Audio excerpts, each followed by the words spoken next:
Okay, this is video number 1 over the Holocaust. Hope you're having a enjoyable break, I guess, as much as it can be. We'll go ahead and get started. This PowerPoint is entitled The Holocaust. All right, so why did Hitler hate the Jews? That's a question that lots of people always ask. He wasn't the first person or the last to despise the Jews or not like them. He, like a lot of other leaders, blamed his country's problems on the Jews, especially after World War I. He believed that Jewish investors had caused this, had sabotaged the German economy, and he really wanted to make them pay for what had happened. There's nothing for certain. He wasn't bullied by Jews as a child. He just was repeating what he heard. There were lots of different influences and things like that led him in that general direction. But whatever the case, he really did despise the Jews. He took it to a level that a lot of these other people never did. During the Holocaust, 11 million people were killed. 6 million were Jews. Another 5 million people were gypsies, Polish people. They were homosexuals, mentally and physically handicapped people, or just other people who spoke out against the Germans. They were killed in lots of different ways. They were shot, they were starved to death, they were gassed, they were burned alive. There's stories where couples were handcuffed together on a bridge, and one of them was shot, and the falling body pulled the other one into the river with them, and they both the living one drowned while the dead one pulled them to the bottom. They did that to save bullets. So they were very creative in the ways that they killed people. I'm on the slide that says if we held a moment of silence for every victim of the Holocaust, we would be silent for 11 and a half years. That really, tells us how large this actually was. 11 and a half years of no talking. If we set aside a moment to honor every victim of the Holocaust.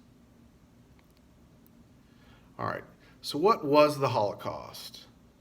Okay, it was originally a Hebrew word which meant sacrifice by fire. And so that makes sense with what the Jews went through during World War II. Most of them were cremated after they were killed. Okay, but this is a type of genocide, and this is something I want you to write down, and you'll see this on the PowerPoint on my Google Classroom page. Genocide is the systematic extermination of a nationality or group.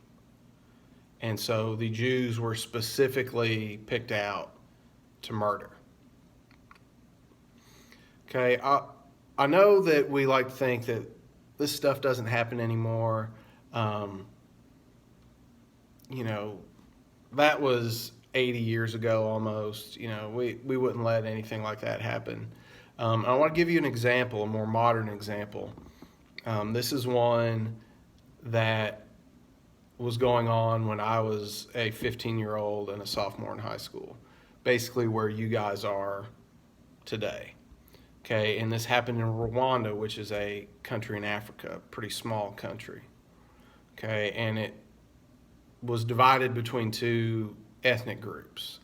The Hutus were the majority, and the Tutsi were the ethnic minority.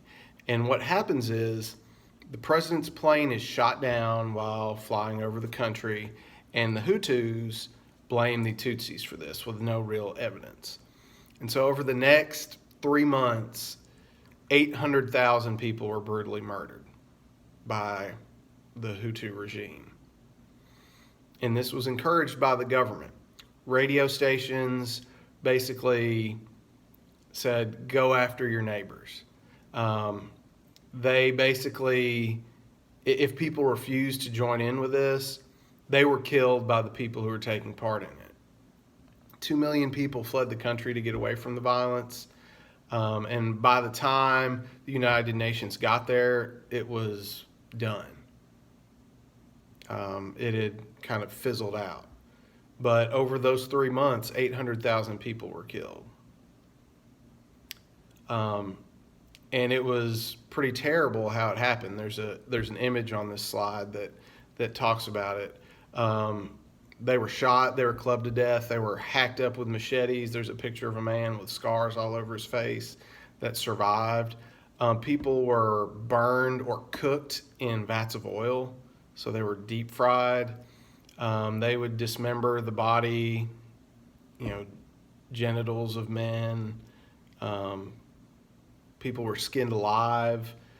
Babies were cut out of the stomachs of pregnant women and cooked. And many, many women were violently raped before they were killed. And again, this was in 1994.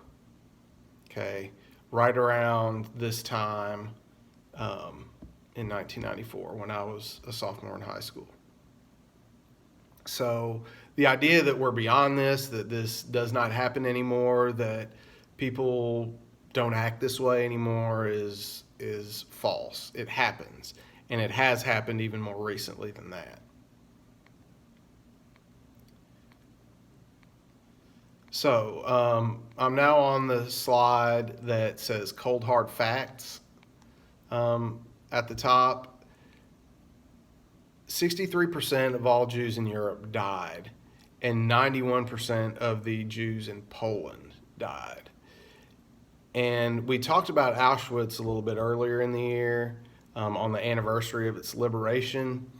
When the Soviets got there, they found 836,255 women's dresses, 348,000 men's suits, 38,000 pairs of men's shoes, and 14,000 pounds of human hair.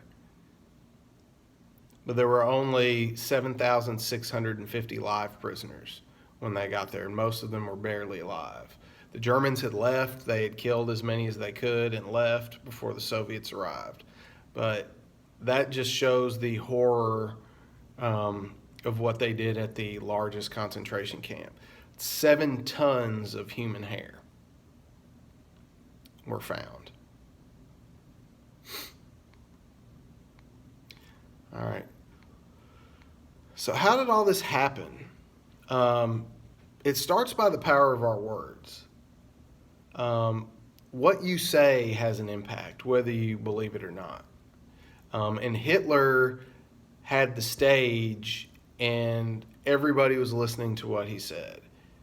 And not everyone followed and agreed, but a vast majority began to. We watched the video on the kid being brainwashed and how that worked.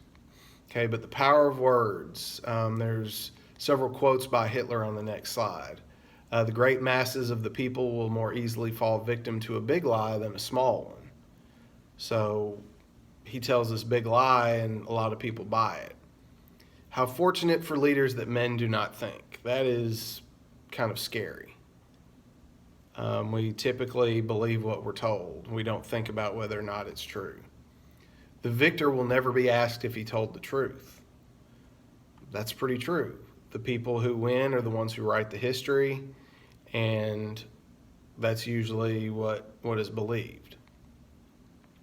The personification of the devil as the symbol of all evil assumes the living shape of the Jew. And he goes on and on and on and on, attacking the Jews. And people hear it so often that they finally believe it.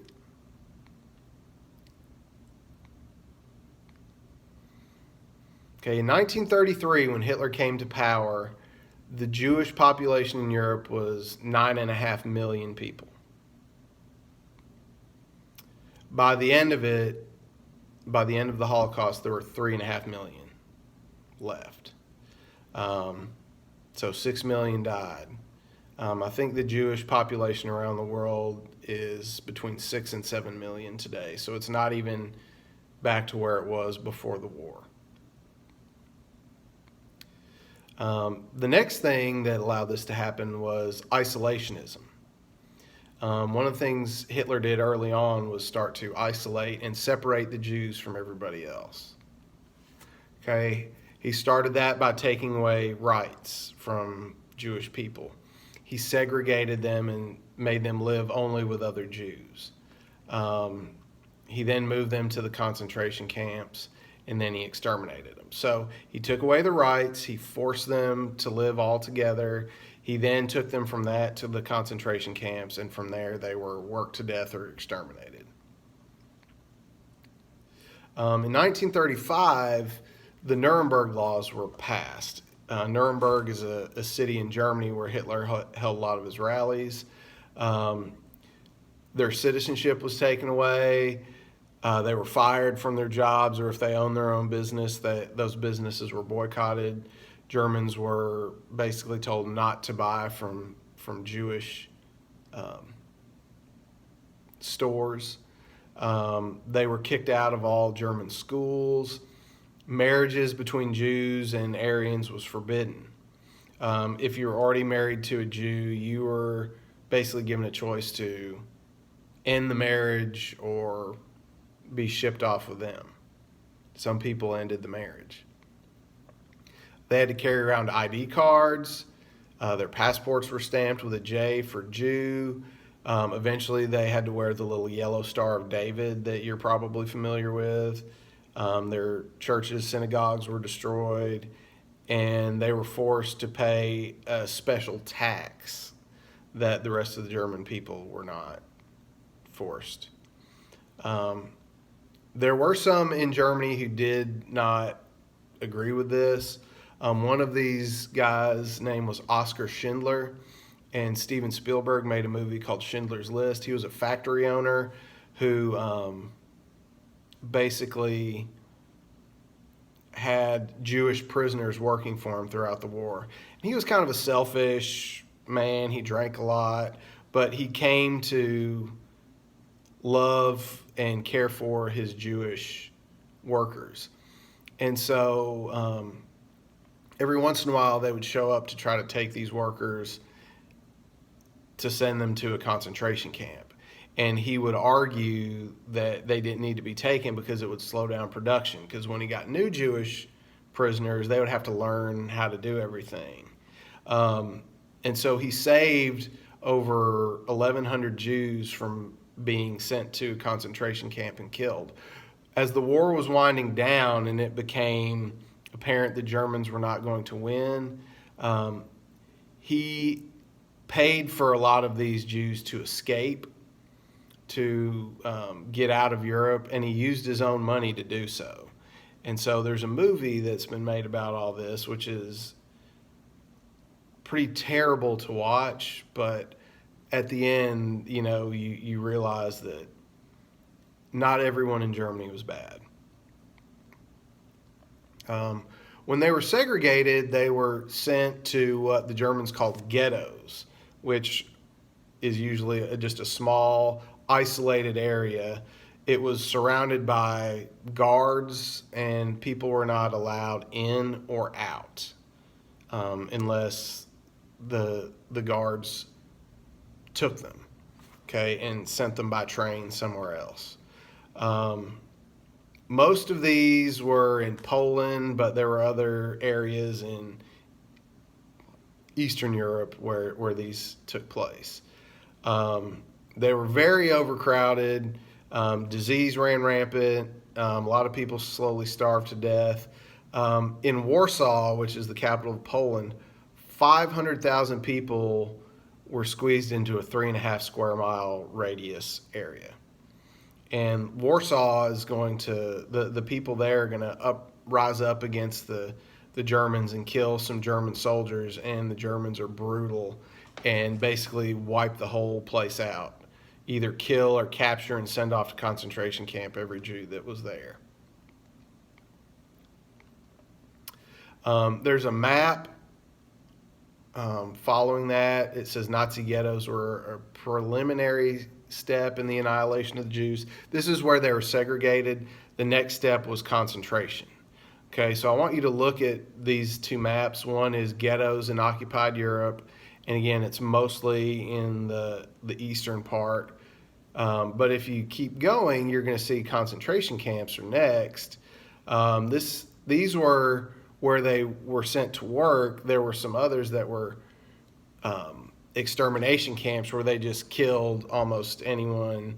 But the slave labor was basically meant to kill them. It was annihilation by work. They were always along a railroad track, so they'd be easy to move and to get people there. If you look at the map, Greater German major Nazi concentration camps. If you look on here, they're all over the place. There's some that are very well known. Some of the bigger ones that are on there: Buchenwald, Dachau, Ravensbrück, Bergen-Belsen. Dachau was actually liberated by the Americans. Okay, and this isn't even all of them because some of them were not as large. And again, these are just in Germany. It does not include every single one of them, or most of them. Auschwitz is on there. That was the largest one. That was in Poland. So this is Germany and Poland where you can see these. Life in the camp, you can look at the pictures. When you arrived off of the train, everything you had was taken from you. Your glasses, your pocket watch. You can see their heads are shaved. They collected hair so they could sell it to wig makers. Their arms were tattooed with the identification numbers. They were not referred to by name. They were referred to by their number to further dehumanize them. They were given the striped prison uniforms. Men, women, and children were separated. Often what they would do is they would have one of the camp commanders who would tell people to go this direction or this direction. And one direction was for extermination, one direction was for work. Okay, and so if you went in the work direction, you were going to be kept alive. If you went the other way, they were almost immediately going to kill you. Sometimes if you had a certain skill, which they would find useful, they would keep you alive. Or if you were young and looked physically strong, they kept you alive. Anybody else, the very young and the very old were almost always sent to the extermination side. It was very, very dirty. They were given very little food. Lice and fleas and things like that were all over the place. They did terrible medical experiments on people, which we've discussed a little bit already. You can see in one of the next slides, clothing just everywhere, basically spilling out of buildings that have been collected from Jews that they have killed or other people they brought in and killed. There's pictures of working in uniforms. Extermination is the next step. When you get to the extermination slide, stage 4, this is a very famous photograph. You can see the Germans watching as this man's about to be shot in the head, and he's kneeling by a big mass grave, so his body's just going to fall in there. Before the concentration camps, they had roving gangs that would go around just killing Jews. These were called Einsatzgruppen, mobile killing units. This is part of a larger philosophy of Hitler's called Euthanasia. It's to kill people that the Nazis found unworthy of life. And unfortunately, the Nazis aren't the only people to have done this. We didn't kill, but in the 1920s, a lot of handicapped people were sterilized by the U.S. government because it was believed that they would have handicapped children. And so the sterilization was to wipe them out.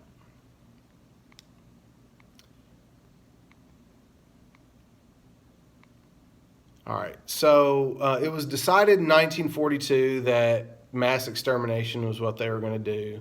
They used gas, preferably Zyklon B, which was used to kill the majority of the Jews in the camps.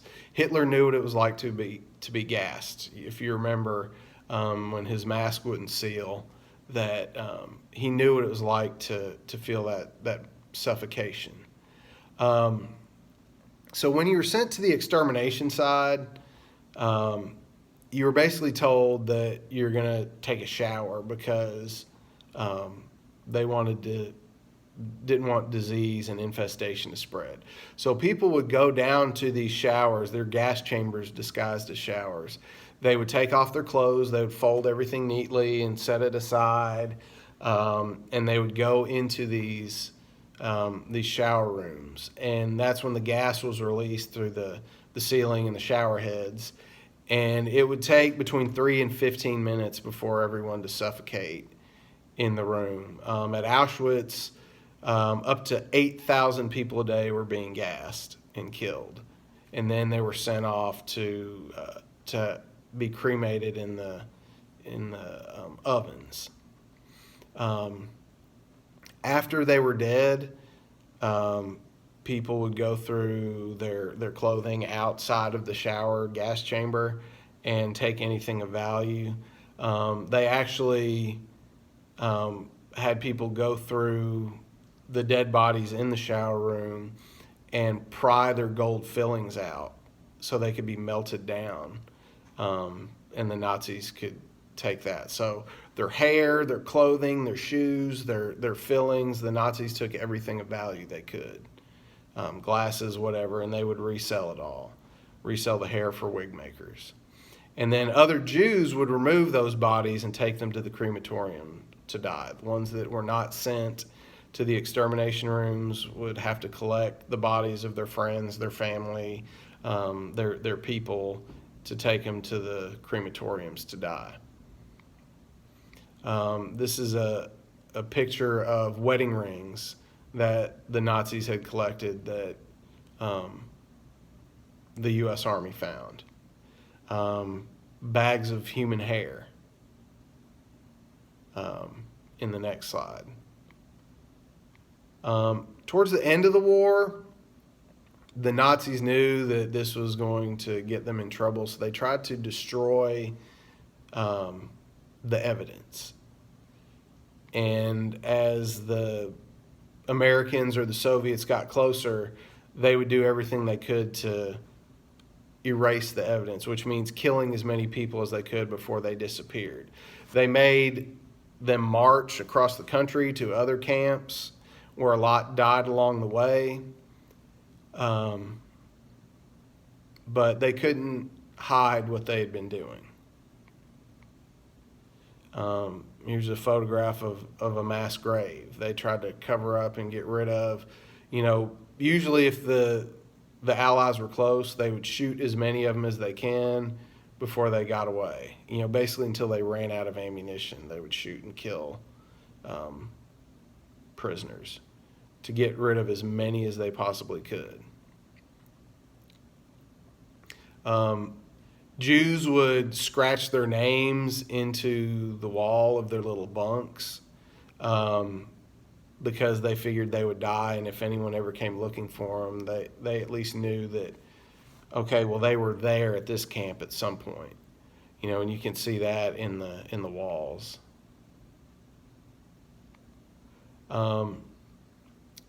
The swastika had been around for a long time. It had become like a Christian symbol at some point. It started out like in India, but Hitler took it, and today when you see it, it has no other meaning besides Nazism and hatred. It started out good and it turned bad, which can happen with a lot of things. There's some pictures of some Holocaust art that survivors of the Holocaust produced as kind of a therapy, as a way to deal with what they had experienced. So kind of look through those. They're pretty chilling. And this is all kind of done by memory, by certain Jewish artists. The Nuremberg Trials took place in 1945, and they went on through 1949 to punish some top-ranking Nazi prisoners. 24 of those leaders were tried, and they were sentenced either to death or life in prison. I think one of them made it, died in prison for life in prison. The rest of them were executed or committed suicide. Part of the aftermath of this is, there's still anti-Semitism in the world today. There are people who still despise the Jews, and they still use the swastika, to represent that.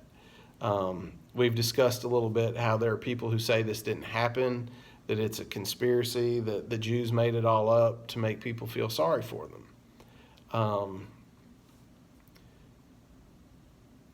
I try to live in a factual world, and if you look at the facts, there's no way that this did not happen. I hope this answers questions that you have about this. I have a couple of questions for you about what we just discussed that you need to answer on your on the page for day 15. I'll have 3 questions for you. The first one is, what were the steps that Hitler took? There are 4 of them. 4 steps Hitler took to make this happen. Okay, there are 4 one-word answers. That's number 1. Question number 2 is, who else besides the Jews were found in these camps? And question number 3 is, how did the Nazis try to cover their tracks when the Allies were getting close? What did they do to try to hide what they had done? All right, so this ends the video for your Holocaust notes. I hope you're doing well.